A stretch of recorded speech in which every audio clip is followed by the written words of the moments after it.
우리 수요 성경 공부를 시작하도록 하겠습니다. 찬송가 279장을 함께 찬양드리겠습니다.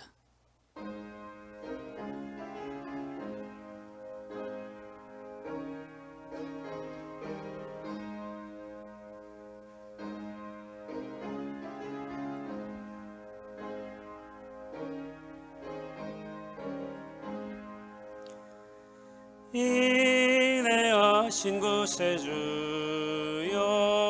내가 비오니 죄인 오라실 때에 날 부르소서.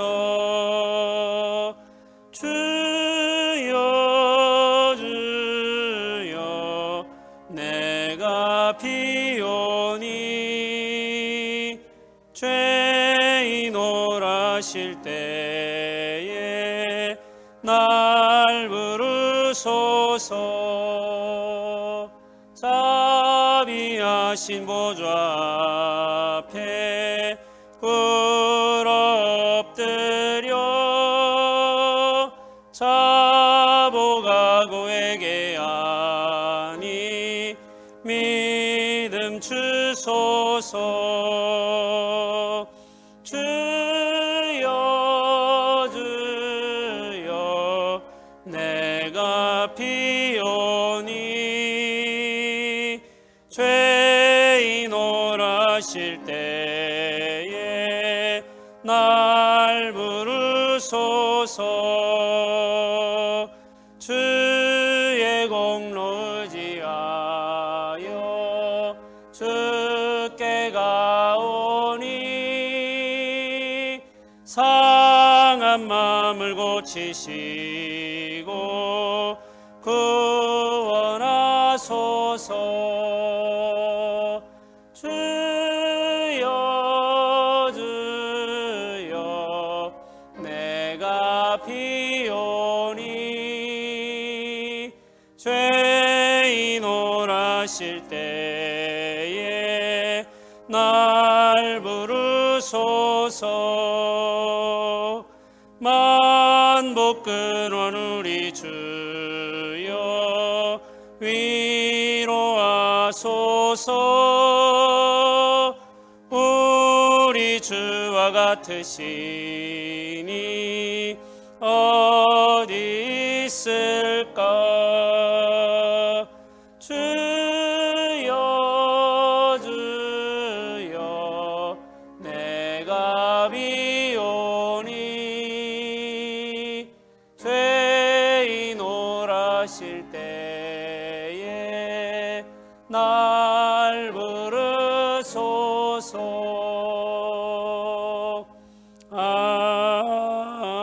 아멘.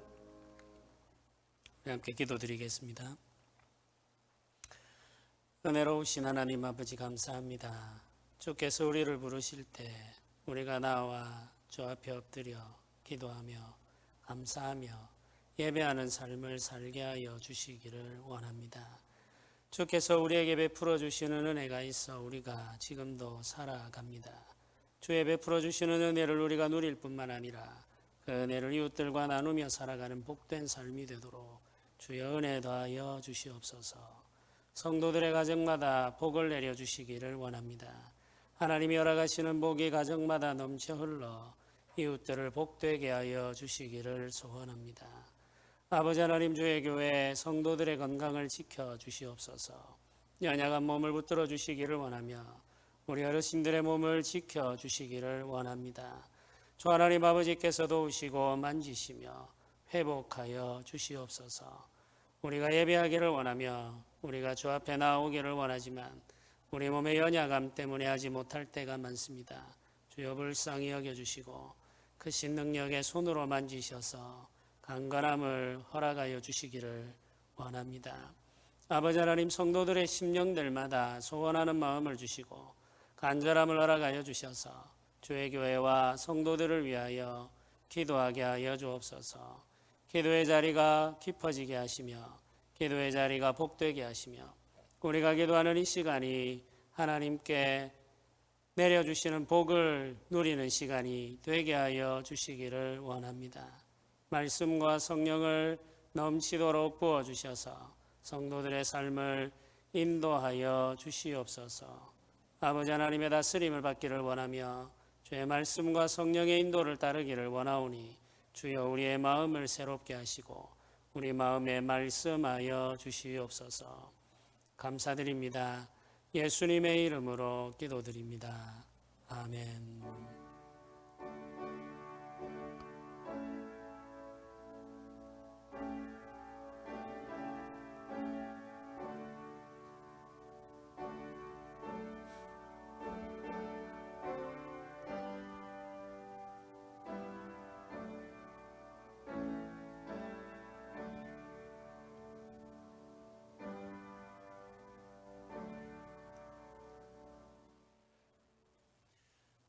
오늘 함께 나눌 말씀은 레위기 25장입니다.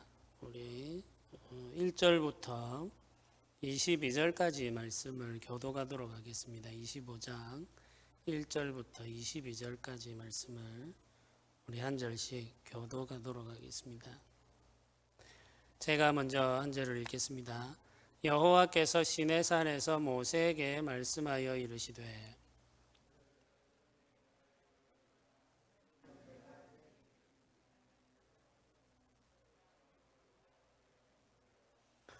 너는 6년 동안 그 밭에 파종하며 6년 동안 그 포도원을 가꾸어 그 소출을 거둘 것이나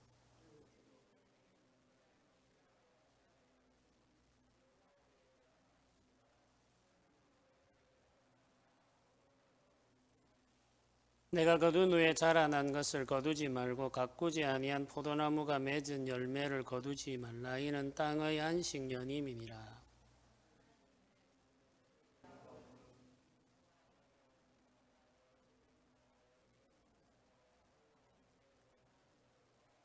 내 가축과 내 땅에 있는 들짐승들이 다 그 소출로 먹을 것을 삼을지니라.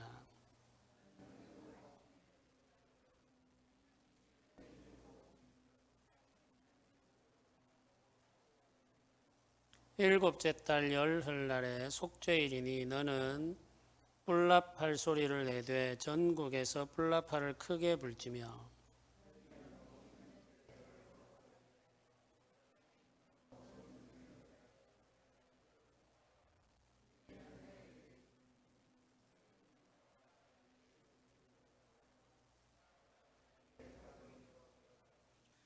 그 50년째 해는 너희의 희년이니 너희는 파종하지 말며 스스로 난 것을 거두지 말며 가꾸지 아니한 포도를 거두지 말라.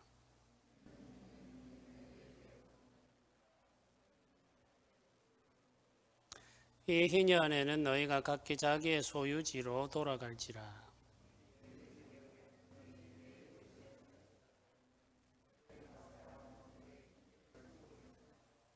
그 희년 후의 연수를 따라서 너는 이웃에게서 살 것이요 그도 소출을 얻을 연수를 따라서 내게 팔 것인즉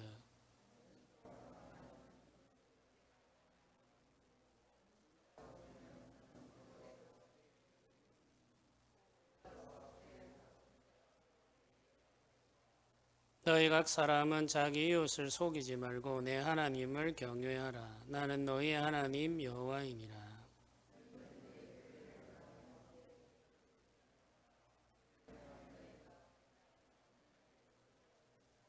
땅은 그것의 열매를 내리니 너희가 배불리 먹고 거기 안전하게 거주하리라.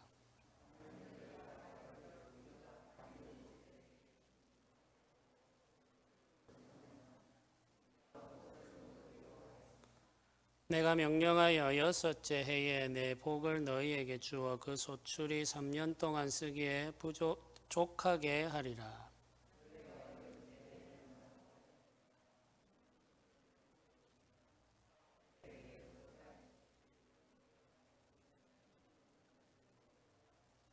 아멘. 레위기가 이제 거의 다 끝나갑니다. 이제 오늘 우리가 볼 말씀의 내용이 이제 안식년과 희년에 대한 것입니다. 땅과 관련된 말씀이라고 할 수가 있겠습니다. 예수께서 오시기 전 550년에 페르시아의 고레스 왕이 바다를 건너 그리스를 침입하게 됩니다. 땅을 더 넓히고 싶었겠죠. 이후 40년 동안 그 땅에 전쟁이 이어지게 되는데 그리스의 작은 도시 국가들은 굉장히 힘든 시간을 보내게 되지만 마침내는 페르시아를 물리치고 자기 땅을 지켜냅니다. 이 그리스의 작은 도시 국가들 중에서 가장 큰 공을 세운 것이 아테네였습니다. 전쟁에 참여한 아테네 군사들의 중추는 자유인들이었습니다. 우리로 말하면 시민들이라고 할 수 있겠죠. 이 시민으로서 자기 땅을 경작하는 사람들이 전쟁에 참전해서 자기와 가족을 위해서 싸웠던 것이죠. 그래서 이제 그 아테네도 지금 우리와 같은 모든 사람들이 다 자유인은 아니었고 노예들도 있고 했기 때문에 한데 이제 이때 전쟁에서 가장 열심히 싸웠던 사람들은 자유인들, 시민들이라는 거예요. 자기 땅을 가지고 있는 사람들이 전쟁에 참전해서 자기와 자기 가족 그리고 자기 재산을 지키기 위해 목숨을 걸고 싸워 페르시아를 자기 땅에서 몰아내게 된 것이죠. 로마가 제국을 건설하게 된 동력 역시 로마의 시민들에게 있습니다. 이 로마군의 중추였던 시민들은 자기 땅을 소유한 자유인들이었습니다. 강력한 로마의 군대는 시민들로 구성되어 있었던 거죠. 이 자유를 가지고 있는 사람들 그리고 자기 땅을 소유하고 있는 사람들로 이루어져 있었다는 말입니다. 그런데 이 로마가 멸망하기 직전에 이르러서는 상황이 많이 달라졌습니다. 로마 인구 대부분이 귀족의 땅을 일구며 사는 소작농이 되어 있었죠. 소작농이 되어 있거나 아니면 노예가 되는 경우들이 많았다는 말이죠. 자기 땅을 가진 시민들의 숫자가 너무나도 적어서 시민들을 중추로 하는 군대를 운영하는 것이 어려워졌습니다. 로마가 힘을 잃기 시작했을 때 로마 군대의 중추는 징집된 가난한 사람들이거나 속주에 있는 용병들, 속주는 이제 식민지인데 이 식민지 땅에 있는 군사들을 돈을 주고 불러서 이제 고용하는 거죠. 월급 군인이라고 할 수 있겠습니다. 이 속주의 군사들을 용병으로 사용하거나 아니면 가난한 사람들을 징집해서 군대를 구성했습니다. 이렇게 되다 보니까 이제 로마 군대가 점점 힘을 잃게 되는 거죠. 용병들은 자주 반란을 일으켰고 이 가난한 사람들은 무장을 충분하게 할 수 없었기 때문에 군대의 힘이 점점 더 약해지고 볼품도 없게 되어진 거죠. 로마의 몰락은 사실은 시민계급의 몰락과 직접적인 관계가 있습니다. 소수의 귀족이 로마 제국 토지 대부분을 소유하게 되고 다수의 시민들이 무산계급이 되면서 국력이 약하게 된 것이죠. 우리나라도 이와 비슷한 경험을 했습니다. 임진왜란 당시에 일본군이 순식간에 한양까지 진격할 수 있었던 것은 조선 사회가 이미 붕괴되어 있었기 때문입니다. 권문세족들이 대토지를 소유하고 있으면서 군역을 회피하고 국방의 의무를 회피했다는 말이죠. 세금도 잘 내지 않았습니다. 양민들은 무거운 군역을 감당해야 했는데 이 양민들이 군역을 감당하면서 토지까지 경작을 해야 되니까 토지를 경작할 사람이 부족하게 된 것이죠. 군사들의 의욕은 저하되고 세금을 내지 않아 군사들을 먹이고 입히는 것이 힘들었을 뿐만 아니라 무기를 제대로 갖출 수도 없는 그런 지경이 되어버렸습니다. 그 당시 조선의 군사들은 정규군이 아니라 예비군과 매우 비슷했는데 그러다 보니까 훈련도 되지 않았고 숫자도 적었다는 이야기죠. 오랜 내전을 통해서 단련된 일본 군사들과 싸워서 이길 가능성이 전혀 없는 상태였다는 것입니다. 조선의 군사들 당시 임진왜란 당시 조선 군사들은 군대라고 할 수 없는 그런 모습을 하고 있었던 거죠. 이 원인이 어디에 있느냐?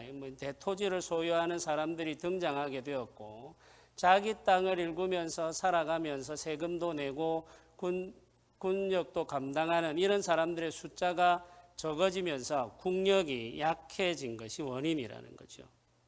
역사를 공부하다 보면은 나라가 일어나고 망하는 과정이 거의 비슷하다는 사실을 알게 됩니다. 나라가 망할 때 나타나는 일반적인 현상이 있는데 그 현상은 소수의 사람들이 토지 대부분을 소유하게 되고 자기 땅을 가지고 농사를 지으며 사는 자유인들의 숫자가 급격히 감소하는 것이죠. 대토지를 소유한 사람들은 시민의 의무를 회피하게 되고 방탕한 삶에 빠져들게 됩니다. 그 결과 사회를 이끌어가는 지도력이 약해지고 도덕적으로 타락하는 현상이 곳곳에서 나타나게 되죠. 그러면 결국에는 나라가 망하게 됩니다. 이런 일들이 단계적으로 나타나게 되는데 그걸 막을 수 있는 방법도 없고 그걸 막을 수 있는 사람도 없는 거죠. 가끔씩 이제 이런 상황을 개선하기 위해서 개혁을 시도하는 왕이나 군주들이 나타나지만 결국에는 실패하고 나라는 결국 망하게 되는 일들이 반복되어 왔습니다. 그 나라가 망하는 첫 시작은 사람이 가지고 있는 욕심이라고 할 수 있겠습니다. 그 욕심을 그냥 내버려 두어서 무한한 땅을 가지게 되면서 나라가 기울어지기 시작하는 것이죠. 하나님은 이스라엘 백성들이 세상 나라와 다른 방식으로 살기를 원하셨습니다. 하나님의 뜻을 실현하기 위해 제정하신 가장 대표적인 법이 오늘 기록되어 있는 안식년과 희년입니다. 안식년은 7년 주기마다 찾아오는데 안식년이 되면 이스라엘 백성들은 땅을 경작하지 않고 쉬게 내버려 두어야 합니다. 25장 2절이 이렇게 기록하죠. 이스라엘 자손에게 말하여 이르라. 너희는 내가 너희에게 주는 땅에 들어간 후에 그 땅으로 여호와 앞에 안식하게 하라. 이렇게 말씀하셨습니다. 7년째 되는 안식년에는 땅을 쉬게 하고 그 땅에서 나는 소산을 이웃들과 함께 나누어 가집니다. 땅에서 나는 모든 것을 그 땅에 사는 모든 사람들이 함께 누리는 것이죠. 그러므로 안식년은 땅의 주인이 내가 아니라 하나님이라는 사실을 고백하는 의미가 담겨 있습니다. 그래서 하나님은 가나안 땅을 가리켜서 내가 너희에게 주는 땅이라고 말씀하셨습니다. 이 2절에 보면 표현이 그렇죠. 내가 너희에게 주는 땅에 들어간 후에 이렇게 말합니다. 그러니까 이스라엘 백성들이 가나안에 들어가서 땅을 차지하게 되는데 그 땅은 하나님께서 이스라엘 백성들에게 주시는 땅이라는 말이죠. 하나님이 선물로 주시는 땅이라는 말입니다. 그러므로 이 땅은 하나님의 소유라는 말이죠. 이스라엘 백성들은 잠시 그 땅을 관리하는 청지기들입니다. 하나님이 주신 것을 맡아서 관리하는 청지기들이죠. 주인은 하나님이십니다. 하나님께서 이스라엘 백성들에게 안식년을 지키라고 말씀하시므로 그 땅의 주인이 하나님이라는 사실을 가르쳐 주신 것이죠. 그러니까 매 7년마다 안식년을 지킴으로 이 땅의 주인이 하나님이라는 사실을 고백하며 살아가라는 것이 하나님의 뜻이었죠. 하나님이 정한 안식년이 7번 반복된 다음 해가 희년입니다. 가나안 땅에 들어간 지 50년째가 되는 해가 희년이라는 말이죠. 그러니까 이제 50년마다 희년이 돌아옵니다. 7년마다 안식년이 돌아오고 50년마다 희년이 돌아옵니다. 희년에 대한 가르침이 10절과 11절에 기록되어 있습니다. 읽어보면 내용이 이렇습니다. 너희는 50년째 해를 거룩하게 하여 그 땅에 있는 모든 주민을 위하여 자유를 공포하라. 이 해는 너희에게 희년이니 너희는 각각 자기의 소유지로 돌아가며 각각 자기의 가족에게로 돌아갈지며 이렇게 말합니다. 희년이 되면은 자유를 공포해야 됩니다. 희년이라는 말은 기쁨의 해라는 말이죠. 기쁨이 가득한 해인데 왜 이날 이 해가 기쁨이 가득한 해인가 하면은 자유를 공포하는 해이기 때문에 그렇습니다. 희년이 되면은 모든 사람들이 그 땅에서 자유를 선언하고 또 자유를 얻게 됩니다.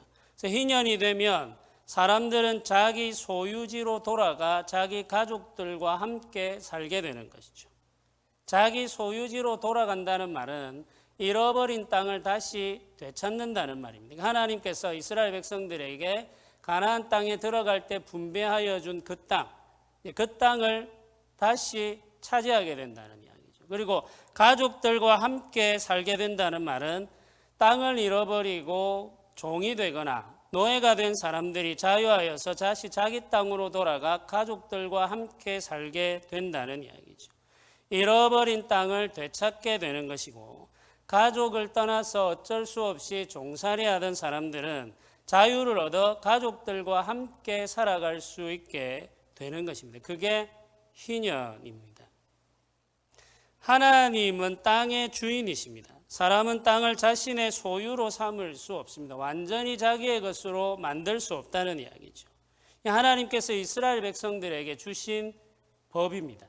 이제 이 안식년과 희년이 굉장히 독특한 법인데 다른 나라에서는 찾아보기 힘든 규례라고 할 수 있겠습니다. 그래서 하나님께서 23절에는 이렇게 말씀하셨습니다.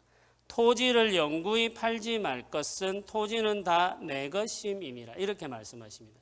토지를 영구히 팔지 말라는 말은 토지를 사거나 혹은 어떤 방법을 통하여서 자기 소유로 만들어서 영원히 자기 것으로 만들 수 없다라는 의미죠.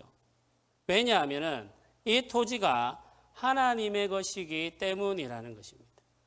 그리고 이어서 말씀하시기를 너희는 거류민이요 동거하는 자로서 나와 함께 있느니라. 이렇게 기록하셨습니다. 거류민이라는 말이 이제 의미가 있는 말인데 이 말의 의미를 알려면 세번역 성경을 보면 됩니다. 이 세번역 성경은 이렇게 번역을 하고 있습니다. 땅을 아주 팔지는 못한다. 땅은 나의 것이다. 너희는 다만 나그네이며 나에게 와서 사는 임시 거주자일 뿐이다. 이렇게 말합니다. 거류민이라는 말은 임시 거주자라는 말이죠. 임시 거주자라는 말입니다. 그러니까 이스라엘 백성들이 지금 가나안 땅에 들어가서 살게 되는데 가나안 땅에 임시로 거주하는 자들이라는 말이죠. 그리고 그들이 차지한 그 땅은 완전히 자기들의 소유가 아니라 여전히 하나님의 소유라는 겁니다. 하나님이 소유하신 그 땅을 백성들이 잠시 거주하며 살 수 있도록 하나님과 함께 내어주셨다는 이야기죠. 빌려주셨다는 이야기입니다. 안식년과 희년이 알려주는 첫 번째 진리는 땅의 주인이 하나님이라는 사실이죠. 안식년과 희년이 알려주는 두 번째 진리는 35절에 기록되어 있습니다. 35절에 이렇게 말하죠. 내 형제가 가난하게 되어 빈손으로 내 곁에 있거든 너는 그를 도와 거류민이나 동거인처럼 너와 함께 생활하게 하되. 이렇게 표현합니다. 이웃이 가난하게 되어서 빈손으로 있거든 그를 도와 거류민이나 동거인처럼 함께 생활하라. 이렇게 말하는 거죠. 이 구절도 세번역으로 보니까 이렇게 표현하고 있습니다. 너희 동족 가운데 아주 가난해져서 도저히 자기 힘만으로는 살아갈 수 없는 사람이 너희의 곁에 살면, 자기 힘만으로는 도무지 살아갈 수 없는 사람이 너희의 곁에 있으면, 이런 말이죠. 너희는 그를 돌보아 주어야 한다. 이렇게 말합니다. 너희는 그를 나그네와 임시 거주자처럼 너희와 함께 살도록 해야 한다. 이렇게 말씀하셨습니다. 여기 지금 임시 거주자라고 하는 말을 사용하는데 하나님께서 이스라엘 백성들 전체를 임시 거주자라고 말씀하셨죠. 그 땅에 들어와 살게 하신 임시 거주자가 이스라엘 백성, 언약 백성입니다. 이제 그 백성들 가운데 가난한 자들이 있는데 이 가난한 자들은 자기 힘만으로는 살 수 없는 자.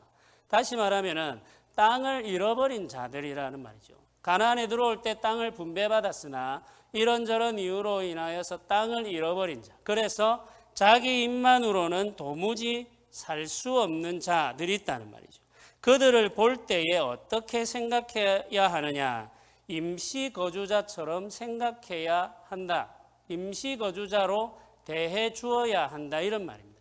하나님께서 언약 백성들을 임시 거주자로 대하시면서 하나님이 소유한 땅인 가나안에 살게 허락하셨던 것처럼 가난한 자들을 임시 거주자로 대우하면서 그들이 자기들과 함께 살도록 허락해 주어야 한다는 말이죠. 똑같은 단어를 사용해서 이렇게 하나님께서 이스라엘 백성들이 져야 할 의무를 강조하고 계시는 거죠. 39절에서 42절도 같은 내용을 이렇게 표현합니다. 너와 함께 있는 내 형제가 가난하게 되어 내게 몸이 팔리거든. 땅을 잃어버리고 종이 되었다는 말이죠. 너는 그를 종으로 부리지 말고 품꾼이나 동거인과 같이 함께 있게 하여 희년까지 너를 섬기게 하라. 노예처럼 부리지 말라는 말입니다. 품꾼처럼 여기라는 말은 그가 일한 만큼 삭슬 주라는 이야기죠. 희년까지 너를 섬기게 하라. 그때에는 그와 그의 자녀가 함께 내게서 떠나 그의 가족과 그의 조상의 기업으로 돌아가게 하라. 희년이 되면 아무 조건 없이 사람들이 자기 땅으로 돌아갈 수 있도록 내버려 주어야 한다. 자유를 선포해야 한다. 이렇게 말씀하시는 거죠. 그들은 내가 애굽 땅에서 인도하여 낸 내 종들이니 종으로 팔지 말 것이니라. 이렇게 말씀하셨습니다. 안식년과 희년이 요구하는 것은 이웃에 대한 사랑이죠. 언약 백성들은 모두 하나님의 소유이며 하나님의 백성입니다. 하나님께서 애굽의 종으로 살아가던 사람들을 구원하셔서 자유를 주셨죠. 모든 백성이 하나님이 구원한 백성으로 하나님의 소유된 자들입니다. 하나님은 그들 모두가 복을 누리며 살기를 원하시고 하나님이 주신 자유를 누리며 살기를 원하십니다. 하나님의 복은 하나님의 사람들을 통하여서 세상에 흘러나갑니다. 가난한 자들을 돕는 하나님의 손길은 부유한 자들이죠. 자유를 잃어버린 자들을 돕는 하나님의 손길은 자유를 누리고 있는 자들입니다. 하나님께서 직접 가난한 자들과 자유를 잃어버린 자들을 도우실 수 있지만 하나님은 그런 방법을 사용하지 아니하시고 자유한 자들과 부유한 자들을 통하여서 하나님의 손길을 세상에 나타내기로 계획하셨습니다. 그 하나님의 계획이 이 법을 통하여서 계시되고 있는 것이죠. 하나님이 부유한 사람들에게 복을 주신 이유는 가난한 사람들에게 그 복이 흘러가게 하기 위해서입니다. 안식년과 희년은 가난한 자를 돕기 위한 하나님의 방법이죠. 하나님의 풍성함이 가난한 자들에게까지 흘러가게 하기 위해서 하나님이 제정하신 법이 안식년과 희년입니다. 부유한 사람들은 자신들이 가진 것이 하나님의 은혜라는 사실을 기억해야 됩니다. 신명기 8장 17절과 18절은 이렇게 기록하고 있습니다. 그러나 네가 마음에 이르기를 내 능력과 내 손의 힘으로 내가 이 재물을 얻었다 말할 것이라. 네 하나님 여호와를 기억하라. 그가 네게 재물 얻을 능력을 주셨음이라. 네 조상들에게 맹세하신 언약을 오늘과 같이 이루려 하심이라. 이렇게 말씀하셨습니다. 하나님께서 모세를 통하여서 모세가 이제 부름을 받기 전에 다시 한번 백성들에게 계명을 가르쳐 주는데 이 백성들에게 계명을 쭉 설명하고 나서 너희가 가나안 땅에 들어가서 부유하게 되면은 이런 생각을 하게 될 것이라며 미리 경고하시는 거죠. 부유하게 되면은 너희가 마음에 이르기를 나의 능력과 나의 손의 힘으로 내가 이 재물을 얻었다고 말하게 될 것이다. 이렇게 지금 미리 경고하여 말씀하시면서 너는 여호와를 기억하라. 이렇게 말씀하십니다. 여호와를 기억하는데 무엇을 기억해야 되느냐? 네가 재물 얻을 능력을 갖게 된 것은 하나님께서 그 능력을 너에게 주셨기 때문이다. 이렇게 지금 알려주시는 것이죠. 조상들과 맺은 그 언약 때문에 하나님께서 너희들에게 이 재물 얻을 능력을 주셨고 그가 능력을 주셨기 때문에 너희가 재물을 얻게 되었다는 사실을 잊지 말라는 것입니다. 땅을 차지한 것도 하나님의 은혜고 재물을 얻은 것도 하나님의 은혜입니다. 장수하고 건강한 것도 하나님의 은혜죠. 그걸 잊어버리면 안 됩니다. 그러니까 우리는 이런 생각을 가지고 있죠. 우리가 잘 살게 된 것은 우리가 성실했기 때문이고 어떤 사람이 가난하게 된 것은 그 사람들이 가난하기 때문이다. 이렇게 생각을 합니다. 열대지방에 사는 사람들이 특별히 가난한데 이 사람들은 더운 지역에 태어나서 게을러 가난하게 된 것이다. 우리 민족은 부유하게 되었는데 어렵고 힘든 시간을 거쳐 부유하게 되었는데 우리가 부유하게 된 이유는 우리가 열심히 배우고 근면하게 일하기 때문이다. 이렇게 생각을 하는 것이죠. 근데 하나님께서는 그런 생각이 잘못되었다 이렇게 지금 말씀하십니다. 우리가 만약에 잘 배우는 능력을 가지고 있다면 그 잘 배우는 능력은 하나님께로부터 왔다는 이야기죠. 우리가 무언가를 열심히 할 수 있게 되었다면 열심히 하는 그 마음도 하나님께서 우리에게 주셨다는 것입니다. 하나님께서 우리에게 능력을 주셨기 때문에 우리가 부유하게 될 수 있었다고 말씀하시는 거죠. 그러면 왜 하나님께서 어떤 사람들에게는 능력을 주셔서 부유하게 하시는가? 그것은 그 사람들을 통하여서 하나님의 풍성함이 가난한 사람들에게 흘러가게 하기 위해서라는 사실을 기억하셔야 됩니다. 우리가 만약 다른 사람이 가지고 있지 못한 능력을 가지고 있다면 그 능력은 하나님께로부터 온 것입니다. 하나님께서 지혜와 능력을 주셔서 우리를 성공하게 하시고 부유하게 하십니다. 그렇게 하심으로 하나님의 부유하심과 풍성하심을 세상에 흘려보내게 하시는 것이죠. 하나님이 우리에게 주신 것에 감사하고 하나님께서 우리에게 주신 것을 흘러가게 내버려 두므로 하나님의 풍성함이 세상에 가득하게 하는 것. 그게 하나님의 뜻을 순종하며 살아가는 삶입니다. 안식년과 희년은 하나님의 주권을 인정하는 마음과 이웃 사랑을 실천하는 삶으로 우리를 이끌고 있습니다. 하나님께서 모든 것을 다스리시는 주인이라는 사실을 고백하며 사는 사람은 이 땅에 대한 하나님의 소유를 인정합니다. 우리는 하나님께서 허락한 것을 잠시 맡아 누리는 청지기들일 뿐입니다. 하나님은 사랑을 사랑하십니다. 하나님은 사람들이 복을 누리며 살기를 원하십니다. 모든 사람들이 복을 누리며 살기를 원하시죠. 하나님을 사랑하는 사람은 하나님이 사랑하는 사람을 사랑하게 되어 있습니다. 이웃 사랑의 마음은 이웃의 고통에 귀 기울이고 돕는 삶으로 나타나게 됩니다. 하나님은 안식년과 희년의 법을 통해서 하나님의 주권을 선언하고 이웃 사랑의 중요성을 우리에게 가르쳐주고 있습니다.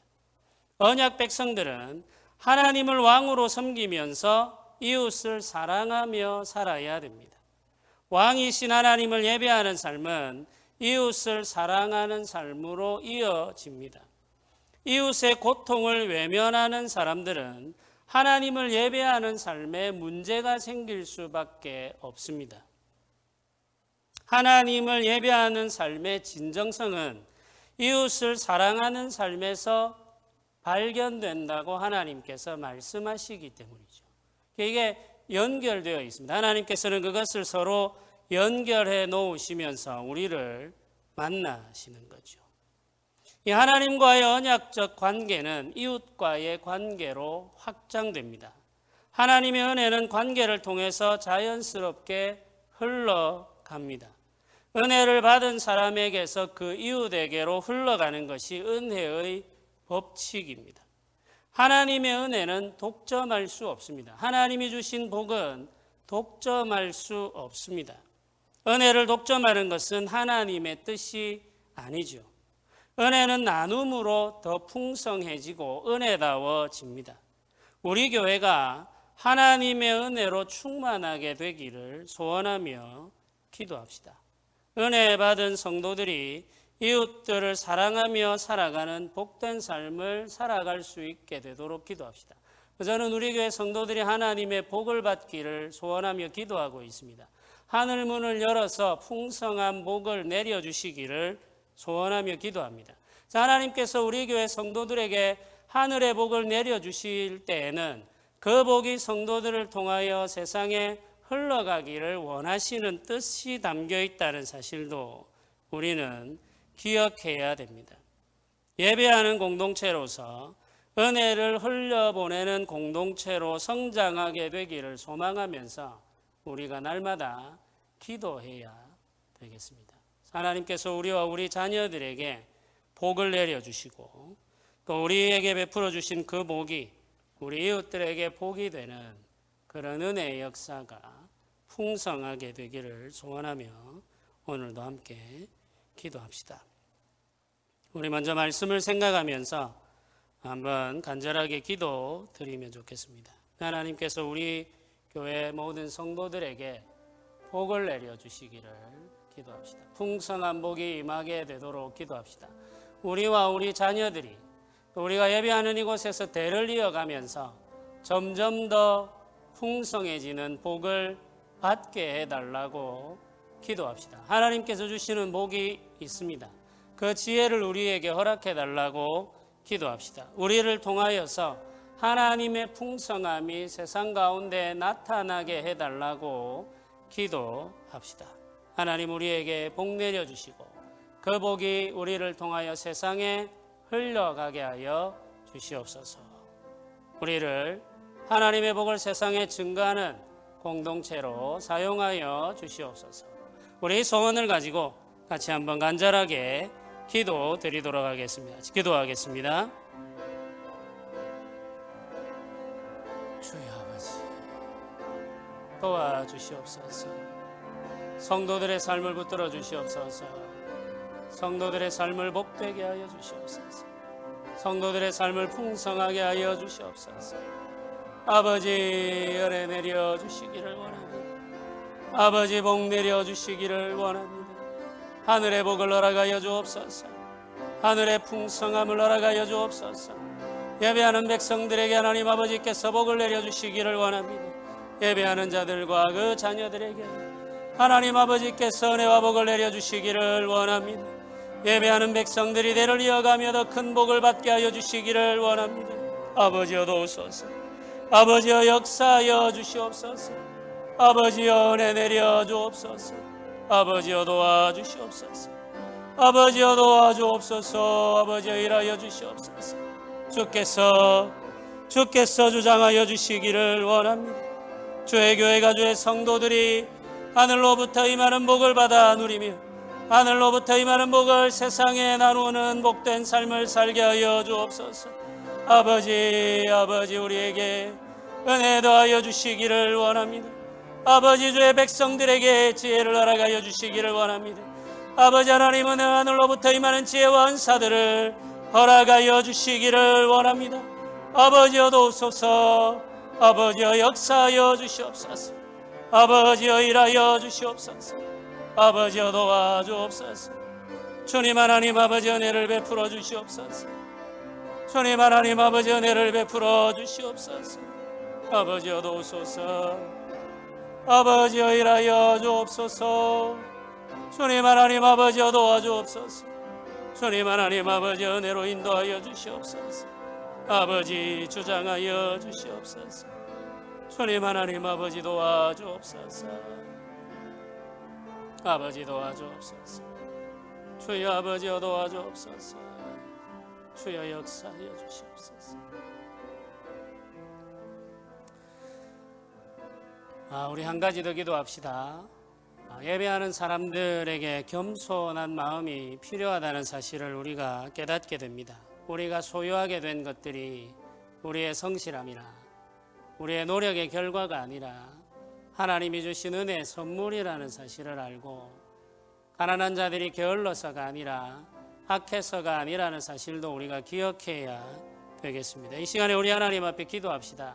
우리가 살아가면서 진정으로 겸손히 하나님을 바라볼 수 있도록 은혜 내려달라고 기도합시다. 우리가 가지고 있는 모든 것들이 하나님의 은혜의 선물임을 기억하고 겸손한 마음으로 섬기며 살아가는 자들이 되게 해달라고 기도합시다. 하나님께서 우리에게 주신 것으로 우리가 살아가는데 우리가 스스로 가진 능력으로 살아가고 있다고 착각하지 않도록 우리의 마음을 지켜주시고 붙들어 달라고 기도해야 되겠습니다. 참으로 겸손한 마음으로 우리가 살게 하시고 겸손한 심령으로 하나님을 예배하는 예배 공동체가 되게 하여 달라고 우리 소원하는 마음으로 우리 함께 기도 드리도록 하겠습니다. 기도하겠습니다. 주님 하나님 아버지 도와주옵소서. 주님 하나님 아버지 은혜를 내려주옵소서. 주님 하나님 아버지 붙들어 주옵소서. 우리에게 겸손한 마음을 허락하여 주옵소서. 하나님께서 우리에게 주신 것들을 가지고 우리가 살아가고 있음을 알게 하여 주옵소서. 아버지 우리의 마음을 낮추어 주옵소서. 아버지 하나님의 은혜로 살아가고 있음을 깨닫게 하여 주옵소서. 진실로 하나님 앞에 나와 겸손하게 하여 주옵소서. 주여 우리가 아무것도 아님을 알게 하여 주옵소서. 주의 은혜로 우리가 지금까지 살아왔음을 알게 하여 주옵소서. 주의 은혜가 우리를 복되게 하였음을 알게 하여 주옵소서.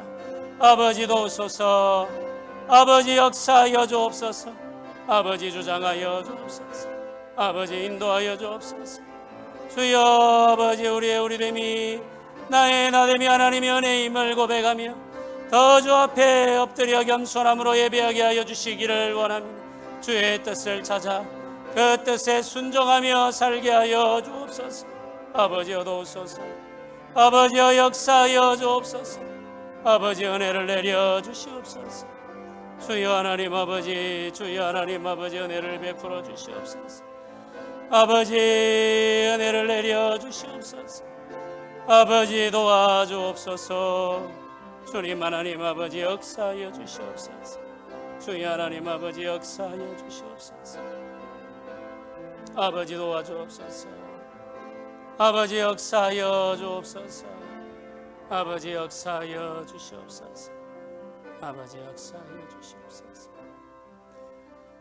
우리 한 가지만 더 기도하도록 합시다. 우리 교회를 위해서 우리 한 가지만 더 기도하면 좋겠습니다. 우리 교회가 나누며 베푸는 교회가 되게 해달라고 기도합시다. 우리 교회 성도들의 마음이 여유로워지도록 기도합시다. 하나님께서 우리에게 베풀어 주시는 은혜가 있음을 감사하면서 하나님께서 우리에게 보여주시는 곳, 우리에게 보여주시는 사람들을 돕고 섬기는 일에 우리가 인색하지 않도록 우리의 마음을 넓혀달라고 기도합시다. 하나님께서 우리 교회에 복 내려주셔서 이 땅을 복되게 하는 일에 연약하고 힘든 교회들을 돕고 섬기는 일에 귀하게 쓰임받을 수 있게 해달라고 기도합시다. 하나님 우리 마음을 넓혀주시고 하나님 우리를 복되게 하시고 우리를 풍성하게 하여 주시옵소서. 우리 소원을 가지고 우리 마지막으로 한 번 더 기도 드리도록 하겠습니다. 기도하겠습니다. 주님 하나님 아버지 도우소서. 주님 하나님 아버지 역사하여 주시옵소서. 주님 하나님 아버지 은혜를 베풀어 주시옵소서. 주님 하나님 아버지 주장하여 주시옵소서. 아버지 일하여 주옵소서. 주의 교회를 사용하여 주옵소서. 주의 교회가 쓰임받게 하여 주옵소서. 아버지 주의 교회가 복되게 하여 주옵소서. 주의 교회가 쓰임받게 하여 주옵소서. 주의 교회가 주께서 주신 은혜를 누리며 살아가고 있사오니 감사하게 하여 주옵소서. 아버지 우리의 마음을 넓혀 주옵소서. 주여 우리의 마음이 풍성하게 하여 주옵소서. 아버지 하나님께서 도우시기를 원합니다. 아버지 하나님께서 은혜 내려주시기를 원합니다. 아버지 하나님께서 주장하여 주시기를 원합니다. 주여 아버지여 도우소서. 주여 아버지여 도우소서.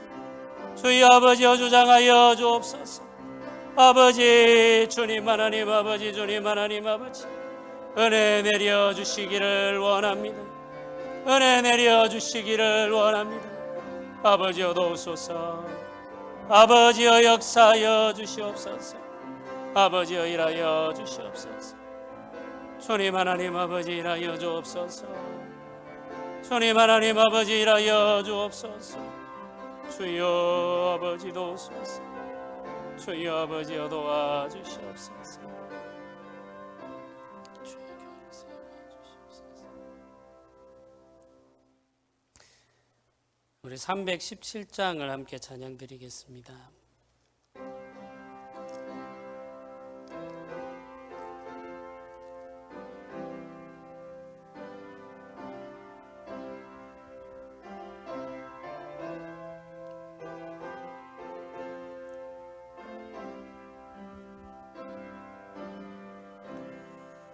내 주 예수 주신 은혜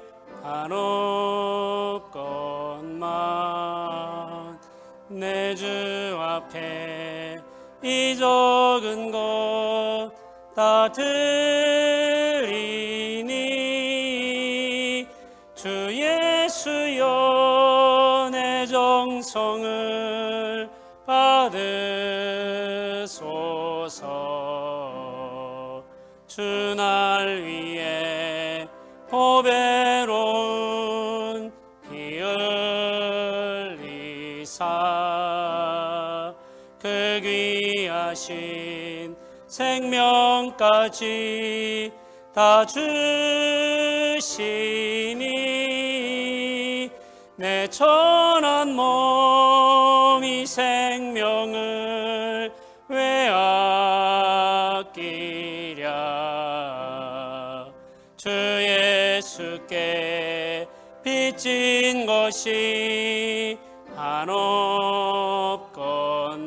한없건만 나 주 위에 드린 것은 참 적으니 주 예수여 너그럽게 보옵소서. 날 위하여 십자가에 피 흘리신 주 예수의 은혜로서 인치시고 내 모든 것 주의 소유 삼으소서. 주 날 위해 그 귀하신 몸 버리사 이 내 몸을 핏값으로 사셨으니 내 생명도 주 예수께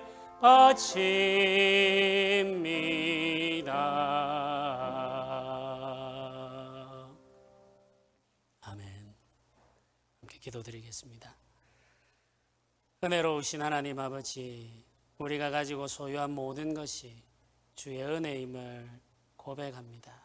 우리가 가지고 있는 지혜와 지식과 건강마저도 주께서 허락하신 선물임을 고백하며 감사드립니다.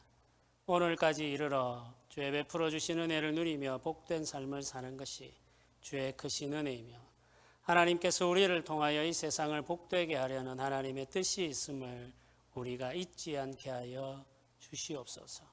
우리 주위에 가난한 자들을 두신 것은 하나님의 은혜를, 하나님의 풍성함을 우리를 통하여 나타내고자 하시는 하나님의 뜻이 있음을 우리가 발견하게 하여 주시옵소서. 아버지, 우리의 마음이 높아지지 않도록 붙들어 주시고 늘 겸손한 마음으로 하나님 앞에 나와 예배하며 사랑함으로 섬기며 살아가는 복된 삶이 되도록 우리를 인도하여 주옵소서.